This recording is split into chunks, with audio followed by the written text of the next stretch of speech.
Oi, meu povo.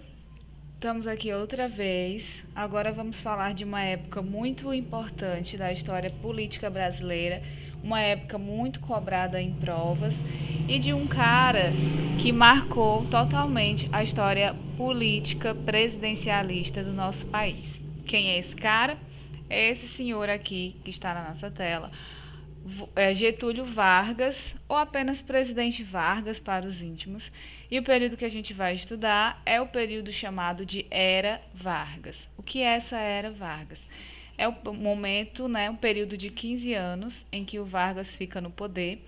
Ele chega ao poder em 1930 e ele sai em 1945. Ele fica esses 15 anos direto. Ele chega assim e sai assim, mais ou menos. E durante esses 15 anos, o Brasil passou por muitas transformações e aí esse período ficou batizado pelos historiadores como Era Vargas. Agora, nesse primeiro vídeo aqui, nesse primeiro momento, a gente vai estudar o início dessa Era Vargas, porque como que o Vargas chega ao poder, o que aconteceu, que transformações ocorreram logo de imediato com essa chegada do Vargas ao poder.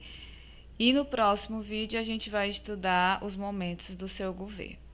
Então, para começar, a gente tem que entender quem é essa pessoa, a importância deste cara, que para alguns é chamado de pai dos pobres, para outros é chamado de mãe dos ricos, e na verdade eu já adianto para vocês que ele foi as duas coisas. E por que esse momento é chamado de Era Vargas, né? Por que ele cria uma era? Primeiro, o que a gente deve saber sobre esse momento? A Era Vargas, como eu falei para vocês, ela é esse período aqui de 15 anos em que o Vargas fica no poder ininterruptamente. O único presidente da República que fica 15 anos direto no poder é Getúlio Dornelles Vargas, esse rapaz aí que a gente está estudando. Ele assume em 1930 e sai em 1945. Isso não era algo comum, isso só aconteceu com o Vargas. Não era a rotina normal de todos os presidentes da República. Ele foi o cara que, como eu falei, por mais tempo governou o Brasil. Ele mudou a cara da política brasileira. Por quê? Por que ele vai mudar a cara do Brasil, da economia e, consequentemente, da política? Porque ele vai trazer novos meios novas fontes econômicas, como, por exemplo, a indústria. O Vargas é o responsável por acelerar a industrialização no Brasil. Então, isso já, por si só, isso já é algo importante. Você já deve ter estudado isso em geografia. Com essa industrialização, ele vai também ampliar a soberania nacional, ou seja, o Brasil ele vai passar não a ser autossuficiente na questão econômica, mas ele vai ser um pouquinho mais independente, especialmente porque ele vai investir muito nas indústrias de base, as indústrias de ferro, ele vai investir no petróleo, esse tipo de indústrias de base. Ele vai também criar os direitos trabalhistas, daí um dos motivos de chamarem ele de pai dos pobres, porque ele vai criar os direitos para os trabalhadores, especialmente trabalhadores urbanos. A partir do Vargas, os trabalhadores vão ter alguns direitos importantes. A era que recebe o nome de Era Vargas, né, ela também vai trazer o que a gente chama de novos atores sociais para a política brasileira. O que são esses novos atores? Até a chegada do Vargas ao poder, só quem era importante na política nacional, só quem, digamos assim, quem dava as cartas na política nacional, eram os coronéis, os grandes fazendeiros, especialmente Rio, São Paulo e Minas, e em nível estadual, as oligarquias de cada região. Quando Vargas assume o poder, além dos coronéis, vão surgir outras classes importantes, como o pessoal da indústria, outros grupos importantes para a política, para a economia nacional e, consequentemente, para a política. Isso é importante porque diversifica o poder. O poder não fica apenas restrito a um. E ele também vai mudar algumas leis brasileiras que vão transformar o nosso dia a dia político. E isso tudo ele fez apenas no primeiro mandato. Ele ainda vai voltar num segundo mandato, em 1950, para a segunda temporada do governo Vargas. Parece uma série da Netflix. Bem, a gente já sabe que ele chegou no governo, aliás, a gente já sabe que ele assumiu o governo, ficou 15 anos, mas é importante a gente saber como que ele chega na presidência, como que ele consegue assumir essa presidência. De antemão, eu já adianto para vocês um spoilerzinho. O Vargas, ele não era da turma do café com leite. Ele não fazia parte das oligarquias, ele não era um representante de oligarquias e nem era dos 3 estados aí, Rio, São Paulo e Minas. Então, como que esse cara quebra o domínio dos coronéis e chega no poder para ficar durante esses 15 anos? Através de um movimento chamado Revolução de 1930. O que foi a Revolução de 1930? Primeiro, o que aconteceu no ano de 1930? Foi um ano extremamente importante para a política e para a economia brasileira, um ano bem marcante. Em 1930, o ano já começa em crise, porque meses antes, ainda em 1929, tinha estourado, né, tinha acontecido uma crise muito importante nos Estados Unidos, a chamada crise de 1929, que causou a quebra da Bolsa de Nova York, que causou a maior crise política, a maior crise econômica que os Estados Unidos já viram. E o que acontecia nos Estados Unidos repercutia, como ainda é hoje, no mundo inteiro. Então, depois da quebra da Bolsa de Nova York, veio como um anti-tsunami nas economias do mundo inteiro essa situação de crise. As economias de várias partes do mundo passaram por momentos de crise graças a essa situação que começa nos Estados Unidos. E a relação entre Estados Unidos e Brasil era uma relação muito forte. Por quê? Especialmente os cafeicultores brasileiros, os produtores de café, dependiam muito da economia dos Estados Unidos. E o Brasil dependia muito da produção cafeicultora. Então, vocês já entendem aí o tamanho da nossa crise. Quando os Estados Unidos entram em crise, uma das primeiras coisas que eles deixam de comprar é o nosso café. E isso vai atingir diretamente o bolso dos fazendeiros. No ano de 1930, a venda de café do Brasil para os Estados Unidos caiu 35%. Isso é um prejuízo muito grande. Quando esses caras deixam de vender, eles deixam de lucrar, consequentemente, eles perdem dinheiro. Perdendo dinheiro, a influência, o poder e a importância deles também vai se enfraquecer. Então, em 1930, esses cafeicultores, eles já começam o ano fracos no sentido econômico, com problemas de dinheiro, né, porque perderam dinheiro, querem a todo custo recuperar esse dinheiro que eles perderam, e essa crise econômica vai influenciar muito na política nacional desse ano. Então, nesse ano, o Brasil viveu uma crise econômica que, consequentemente, vai se tornar uma crise política, porque uma coisa aqui vai estar sempre ligada à outra. A economia e a política, elas estão intimamente ligadas. Em todo lugar e no Brasil não deixa de ser também. Então, no meio dessa crise econômica e depois uma crise política, vão acontecer as eleições presidenciais de 1930. Já estavam previstas e não deixaram de acontecer. Normalmente, como em todas as eleições durante a República Velha, o que aconteceria? Os dois principais partidos do Brasil, PRP, que é um partido paulista, e PRM, que era um partido mineiro, indicavam o seu presidente. Esse candidato a presidente acabava vencendo as eleições e assim seguia o controle dos estados de Minas e São Paulo na presidência da República, por isso a tal da República do Café com Leite. Só que nesse ano específico, em 1930, aconteceu algo diferente. Os partidos políticos de Minas, PRM, e de São Paulo, PRP, eles não entraram num acordo. Justamente porque eles estavam passando por essa situação de crise, os fazendeiros, os barões do café estavam passando por essa situação de crise e cada um queria recuperar o que perdeu, cada um puxou a sardinha para o seu lado. Então, Minas e São Paulo não entraram num acordo. Minas queria São Paulo queria indicar o candidato Júlio Prestes, que era o candidato do PRP paulista, e Minas queria indicar Antônio Carlos Ribeiro de Andrada, candidato do PRM, mineiro. Ficou um bate-boca, uma discussão, uma queda de braço e acabou que nenhum dos dois entrou, nenhum dos dois cedeu, os dois partidos não entraram em consenso, ficou isso pendente. Essa situação mostrou que não existia de fato uma aliança entre Minas e São Paulo. Existia uma queda de braço para ver quem era mais importante. Isso vai fortalecer, isso vai despertar o interesse da oposição. Porque não existiam só Minas e São Paulo. Existiam vários estados brasileiros brigando para chegar no poder.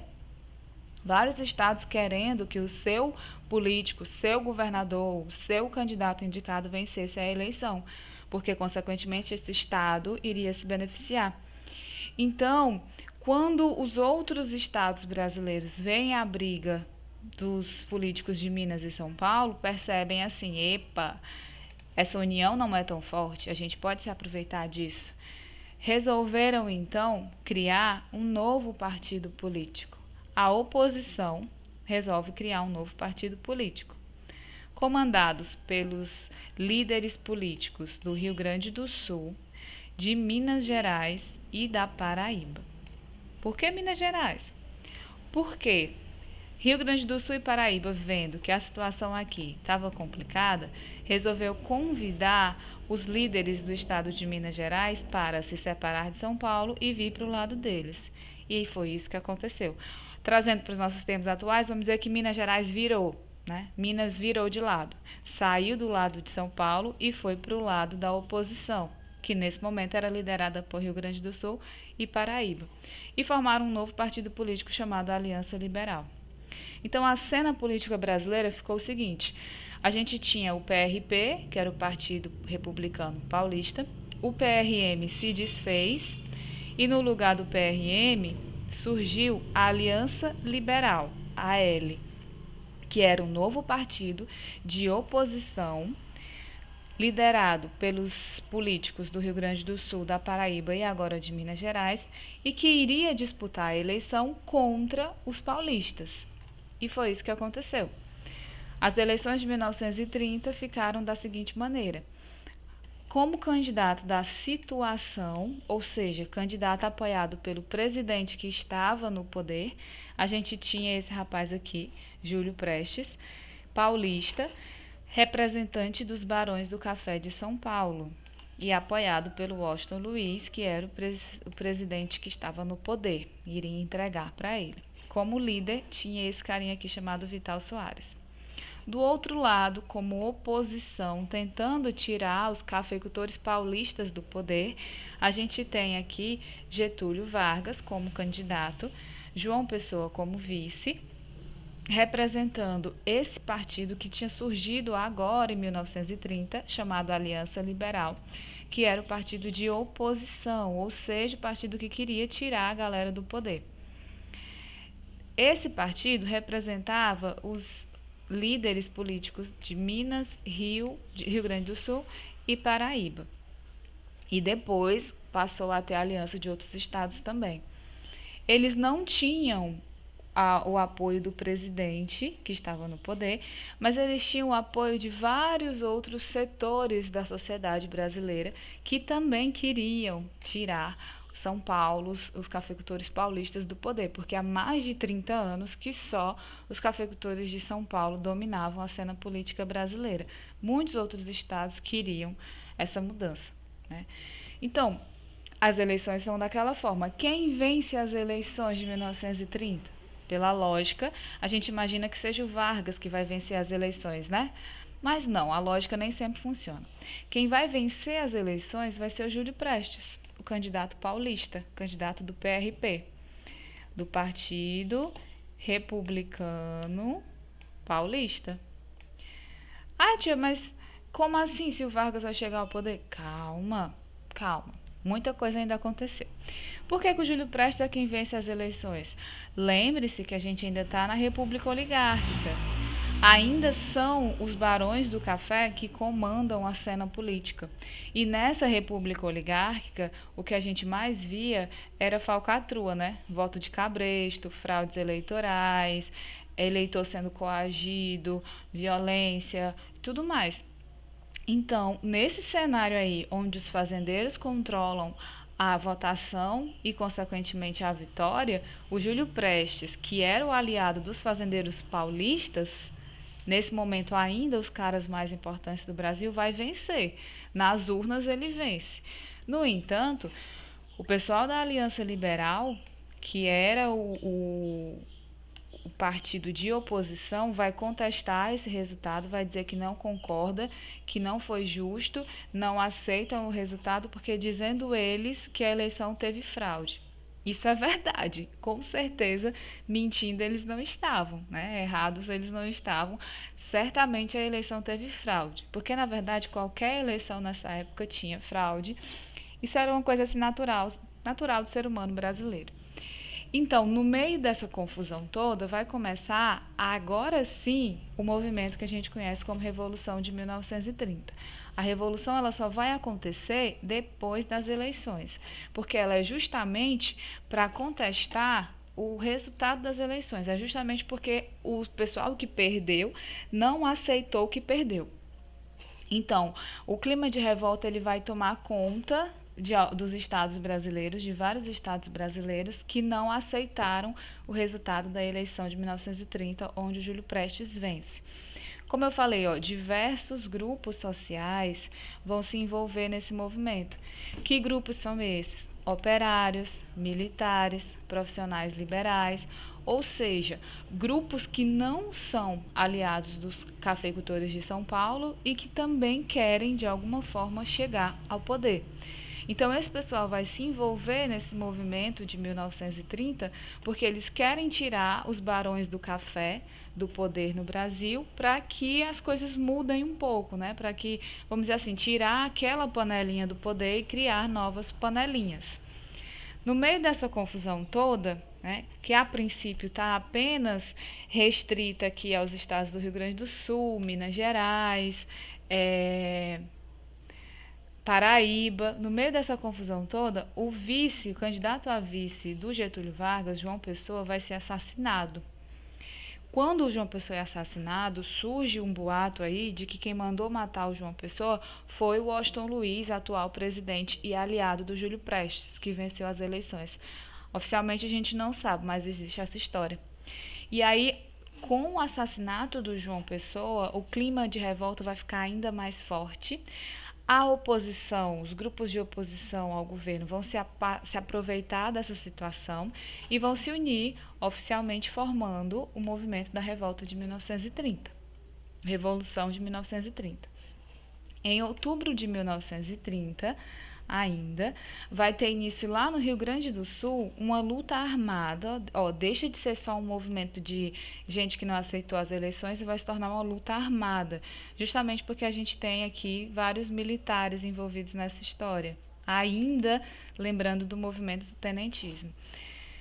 Então, essa luta armada vai começar no Rio Grande do Sul e vai se espalhar por vários outros estados brasileiros, incentivando que a população discorde do resultado das eleições, não aceite o resultado das eleições e principalmente com o objetivo de impedir a posse do Júlio Prestes, o presidente eleito de 1930, Júlio Prestes.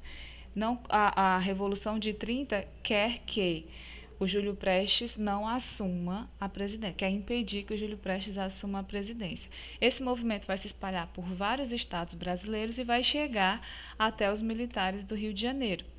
O Rio de Janeiro, que nessa época é a capital da República. Os militares do Rio de Janeiro formam, então, o grupo mais importante dentre os militares do Brasil. Digamos que aqui estão os chefes das Forças Armadas brasileiras.